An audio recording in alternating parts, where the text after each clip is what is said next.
Hello YouTube, me again, and I've got just another point to make about sabres. Now this is an anecdotal thing. I was at a gaming convention and there were some reenactment people there, one of whom told me this anecdote. It was about his father who was patrolling with the British Army in Lebanon in the 1970s when his platoon was set upon by three guys with, not sabres, with scimitars, which are similar to sabres. And he had a very interesting tale to tell about how they used their scimitars, and it could be that scimitars were used this way throughout most of history.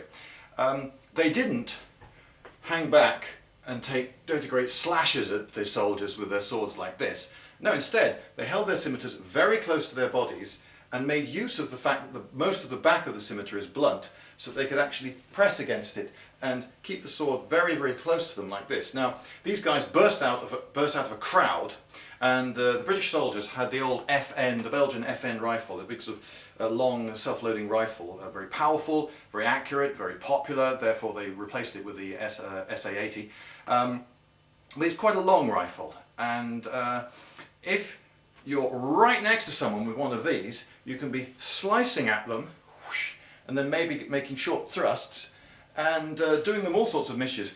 And if they've got a long rifle, they actually can't step back far enough to get a shot in.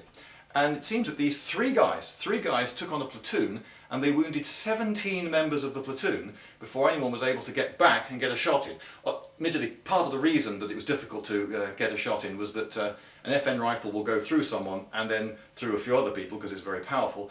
And these guys burst out of a crowd, and they were in amongst the soldiers, so it was very difficult for the soldiers to get off a shot that was going to kill one of these scimitar wielders and not anyone else. But even so, 17 before they got downed. Pretty impressive.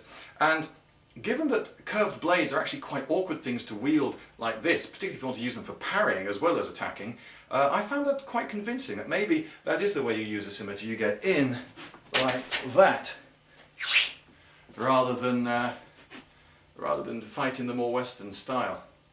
Oh well, an anecdote, but possibly a good illustration of truth.